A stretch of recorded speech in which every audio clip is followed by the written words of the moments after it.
Bonjour à toutes et à tous, bienvenue dans l'émission Master Mag, présentée par les Master 1 en journalisme de l'Université catholique de Lille. Bonjour Armand. Bonjour Victoire. Alors au programme aujourd'hui, la collecte solidaire de la FLD, les réformes de la PACES, l'épicerie solidaire. Mais tout de suite, on va découvrir le concept du frigo solidaire. De gaspillage pour plus de partage. Le deuxième frigo solidaire de France vient de s'installer sur le trottoir de la rue Salengro à Hélène. En partenariat avec Identité Mutuelle, le bar-restaurant coopératif Le Polder accueille ce second frigo en libre service. Mais alors, quel est le but de cette initiative ? Didier Lepalac et je suis le co-gérant du Polder. Donc l'idée du frigo solidaire, c'est de permettre à des gens qui ont par exemple des restes chez eux, des choses dont ils savent qu'ils ne vont pas les utiliser parce qu'ils partent en vacances ou parce qu'ils en ont pris trop ou parce que pour un tas de raisons, plutôt que de les jeter, ils peuvent les déposer dans le frigo. Donc on est là sur une idée d'économie, de création d'une dynamique zéro déchet sur un territoire et on est sur le frigo toujours également dans une idée d'ordonner aux gens qui éventuellement seraient susceptibles de ne pas avoir assez. Installés dans des lieux publics, ces réfrigérateurs ouverts à tous permettent aux habitants et commerçants d'un quartier de déposer leur surplus alimentaire et, à ceux qui en ont besoin, de venir s'y servir gratuitement. Un concept qui séduit les uns mais intrigue les autres. Est-ce que moi je mettrais quelque chose là-dedans ? J'en suis pas sûr. Mais il y a bien une chose dont je suis sûr, c'est que vraiment il faut qu'on change de comportement dans notre façon de vivre. Notre société, notre environnement l'exige. Donc, est-ce que c'est une bonne idée ? Il faut voir à la pratique si les gens se mettent dans le coup, arrivent à associer à ce genre d'instruments dans leur pratique quotidienne. Bon, moi peut-être, j'en sais rien, parce que c'est vrai que c'est pas évident de venir ici expressement déposer un produit. À l'origine du projet, le restaurant La Cantine du 18, situé dans le 18e arrondissement de Paris, et deux associations de l'économie sociale et solidaire, Capoupa Cap et Le Carillon. Mais quelle différence avec les grandes associations d'aides alimentaires traditionnelles ? Wilfer Pierre, directeur opérationnel de la Banque alimentaire du Nord. L'intérêt de rencontrer une association, c'est de rencontrer déjà des personnes à qui on peut s'ouvrir sur les problèmes qu'on peut rencontrer. Donc on peut aussi obtenir une aide. Donc l'aide alimentaire, si c'est une réponse en soi parce qu'on a besoin de manger, c'est peut-être aussi un moyen, un prétexte pour rencontrer d'autres personnes qui pourraient vous aider. Donc on ne se sauve pas tout seul, on a toujours besoin des autres. Produits laitiers, conserves, fruits et légumes ou produits secs, le concept du frigo solidaire est soumis à un certain nombre de normes sanitaires que certains remettent en question. Toute idée nouvelle est intéressante. Après, bien entendu, nous-mêmes nous sommes confrontés à la réglementation concernant donc, le respect de la chaîne du froid. Donc, a priori, je me dis, si c'est bien fait, c'est très bien, mais dans ces cas-là, il faut toujours un contrôle qui peut se porter garant finalement du respect finalement de la réglementation. Parce qu'au-delà d'être très formaliste, c'est surtout la santé finalement des personnes. Alors, véritable aide de proximité ou stockeur réfrigéré, le frigo solidaire permettra peut-être aux habitants du quartier de réduire les 137 kg d'aliments qu'ils gaspillent chaque année. On retrouve Caroline pour nous détailler un petit peu le concept. Bonjour Caroline. Bonjour. Alors Caroline, justement, on a vu que le concept s'est un peu développé grâce aux réseaux sociaux. Ouais. Et comment finalement ça s'est relayé et développé Alors en fait, ça a vraiment démarré sur les réseaux sociaux il y a quelques semaines grâce à une youtubeuse qui s'appelle Natou.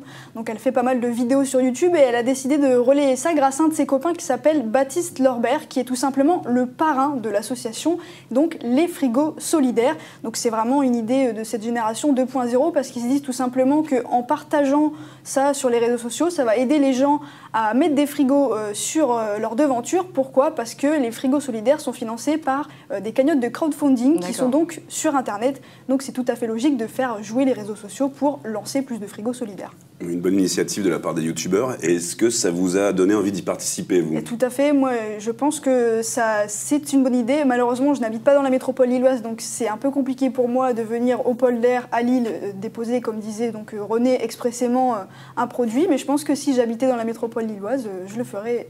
Est-ce que vous le feriez, vous, Armand, par exemple? Bah oui, je vais y aller y déposer des yaourts. Bah, super. Eh ben, on vous encourage tous à le faire. En tout cas, merci Caroline. Merci à vous. Alors, on passe du riz et des boîtes de conserve aux jouets et pulls verts pour découvrir la collecte solidaire de la FLD. Hier, à la faculté de droit avait lieu une collecte solidaire. Organisée par Solidact en partenariat avec Earth, le but est de récolter des biens pour les plus démunis.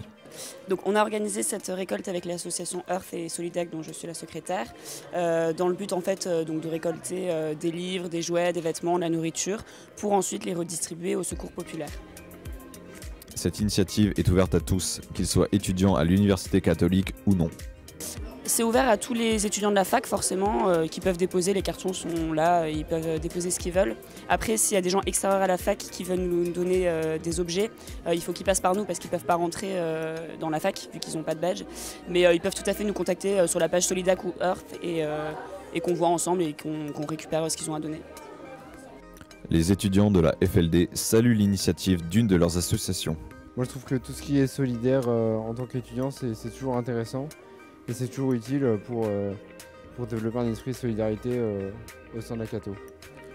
Mais l'association Solidact ne se limite pas qu'à ça et œuvre tout au long de l'année pour les plus démunis. On fait des maraudes 1 ou 2 fois par mois, donc ça consiste à aller distribuer des cafés, des couvertures aux sans-abri dans l'île.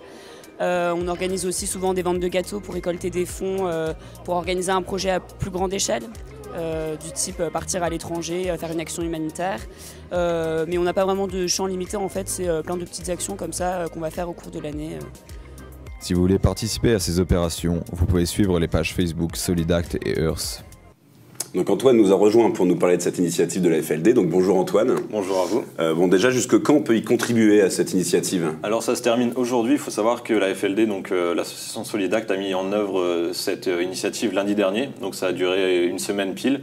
Donc les cartons commencent vraiment à être bien remplis. Mais si vous pouvez y participer encore, c'est en FLD, en Robert Schuman. Et quelles autres actions justement mène l'association au quotidien? Donc c'est au quotidien, ils font souvent, c'est expliqué dans le reportage, donc des maraudes tous les mois, donc pour venir un peu en aide aux sans-abri. Là ils font pas mal aussi d'initiatives un peu ponctuelles comme la collecte solidaire, mais aussi sur différentes associations comme les clowns de l'espoir où ils organisent des galas, c'est ce qu'ils avaient fait à Noël pour venir en aide justement aux associations. Et ils espèrent un jour faire de l'humanitaire à l'étranger, comme l'a dit la secrétaire de la Solidact. Et tout le monde peut y participer à ces... La collecte solidaire, tout le monde peut y participer. On ne peut pas vraiment rentrer dans l'asso, étant donné qu'il faut être étudiant à la FLD. Mais la collecte solidaire, si vous êtes hors étudiant dans une autre fac ou même étudiant ailleurs qu'à la Cato, vous pouvez y entrer et déposer vos biens. Encore une belle preuve de solidarité. Donc on quitte un instant le domaine associatif pour se tourner vers les études de médecine qui vont accueillir des nouvelles réformes. Jeudi 25 janvier, la direction de la plus grande faculté de médecine de France a tranché. La réforme nationale de la première année commune aux études de santé de Lille 2 sera mise en place dès la rentrée 2019.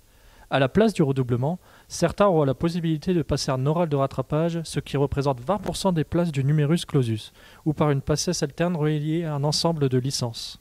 Cette réforme sera présentée aux lycéens le 3 février prochain. Oui, alors il y a beaucoup de raisons. Bon, la PACES actuelle fonctionne, mais ça ronronne un peu, ça ne donne pas totalement satisfaction. Le premier point, c'est que pour sélectionner de très bons étudiants, bac S, mention bien ou mention très bien, il faut le plus souvent 2 ans, et tout le monde s'est habitué à ces 2 ans. À l'inverse, il faut aussi 2 ans pour dire aux étudiants que on ne les garde pas, et vous vous réorientez. Et ils se réorientent au bout de 2 ans, mais sans bagage. Sinon une formation qu'ils ont pu acquérir, mais ils n'ont pas de diplôme. Et puis, il y a encore une troisième raison, c'est le fait que le recrutement actuel de la PACES est vraiment actuellement monomorphe. C'est des bac S qui ont tous le même profil, mais on aimerait essayer d'ouvrir vers les études de médecine d'autres profils, peut-être plus littéraires. Une décision qui ne manque pas de faire réagir les 3640 étudiants dont les avis sont partagés. C'est qu'il y a des gens qui méritent et ils sont en dessous, et donc 2 années ça leur est vachement utile. Mais il y a aussi des gens qui l'ont en une année et qui en fait se rendent compte au bout d'un an qu'en fait ils sont pas faits pour ça. La vie un peu partagée, c'est-à-dire que je trouve ça dommage de ne pas laisser une seconde chance pour redoubler parce qu'au final ça laisse passer que les personnes qui ont de très grandes capacités d'apprentissage et de mémorisation et pas pour ceux qui veulent vraiment être médecin même s'ils n'ont pas forcément des capacités exceptionnelles niveau intellectuel. Cette mesure non obligatoire n'a pas été retenue par toutes les facultés de médecine. Si Lille 2 a accepté, ce n'est pas le cas de l'Université catholique de Lille. Son doyen Patrick Hautecoeur évoquait une présélection déjà mise en place. On accueille Charlotte pour nous apporter des informations complémentaires sur le sujet. Bonjour Charlotte. Bonjour. Alors quel va être justement l'impact de cette nouvelle réforme sur les étudiants? Alors justement, selon les quelques doyens qui vont appliquer la réforme d'ici les prochaines années, l'impact devrait être plutôt positif pour les étudiants. Ça devrait ouvrir plus de filières, sachant que le grand oral qui devrait remplacer le redoublement devrait compter pour 15% de la note finale. D'accord. Donc pour les doyens, ça devrait être un impact plutôt positif. Plutôt bénéfique pour eux. Plutôt bénéfique, oui. Et comment vous avez senti globalement les étudiants vis-à-vis de cette réforme à Lille 2? Alors pour les étudiants, ça dépend beaucoup. Un bilan plutôt mitigé. On va avoir des étudiants qui vont trouver que c'est plutôt une bonne chose, que ça laisse plus de chance, et d'autres, comme on a vu dans le reportage, qui vont penser que l'oral va favoriser les élèves plus brillants et moins ceux qui vont peut-être plus travailler et qui vont devoir plus mériter cet oral. Une réforme qui doit alors encore faire ses preuves. Des étudiants en PACES qui sont peut-être adeptes des épiceries solidaires que l'on vous explique tout de suite. Et de plus en plus présente, un nouveau type de commerce se développe, les épiceries solidaires. À M, en 2014, dans la métropole lilloise, une ancienne église a été transformée en véritable centre de solidarité. L'épicerie solidaire de M, on aide les gens à bénéficier de l'épicerie solidaire. On a un suivi au niveau du CCAS. Le CCAS va accepter pour une durée de 3 mois ou 6 mois la personne, avec un suivi au niveau du centre social. Ici, ils ont la possibilité de bénéficier d'un salon de coiffure. On a tout type de public en fait. Il n'y a pas de barème. Ils ont leur carte et ils font leurs courses normalement. Dans ce centre, il n'y a pas qu'une épicerie. D'autres services sont présents, ce qui en fait une sorte de centre commercial, comme nous l'explique une cliente. Je pense de l'épicerie solidaire, c'est une superbe action, une bonne action qui nous apporte beaucoup. La preuve, c'est que je suis là, je fais mes courses. En France, ce type d'épicerie commence à prendre de l'ampleur. Ce genre d'action sociale concerne malheureusement de plus en plus de personnes. Oui, malheureusement, il y en a énormément de personnes en difficulté. Mais aussi, le but, c'est que quand il y a une personne qui vient ici, on essaye de ne plus la revoir. C'est que la situation elle a évolué, qu'ils ont retrouvé du travail, que tout va bien. Mais à l'heure actuelle, malheureusement, on les rencontre de plus en plus. Des difficultés au niveau de là. L'épicerie solidaire permet d'accompagner les personnes dans le besoin avec un aspect social. Face à la précarité locale, l'épicerie solidaire de M accueille malheureusement de plus en plus de personnes. Donc Mostefa est avec nous pour parler de cette épicerie solidaire. Bonjour Mostefa. Bonjour à vous deux. Donc du coup, quel est le principe de cette épicerie solidaire? Alors une épicerie solidaire, c'est une épicerie normale, mais qui accueille des personnes en difficulté. Donc c'est l'épicerie solidaire de M, c'est avec le CCAS, donc le service de la mairie, qui définit un seuil de budget, un seuil de pauvreté chez une personne, et cette personne pourra bénéficier via une carte à l'épicerie solidaire. Mais du coup, face à la précarité, est-ce que c'est une bonne solution? Alors, c'est une bonne solution si on met l'argument qu'il y a moins 80% pour les personnes bénéficiaires selon les produits. Donc c'est une bonne chose. Malheureusement, la précarité est de plus en plus présente. On a choisi de tourner à M, mais il y en a partout. Il y en a plusieurs, Il y en a plusieurs. Voilà, c'est quelque chose qui se développe assez vite. Et comme nous disait la responsable en off, l'épicerie solidaire accueille de plus en plus de public. Donc c'est une solution, mais il faudra peut-être trouver d'autres alternatives et peut-être que le gouvernement aussi peut s'emparer de la question.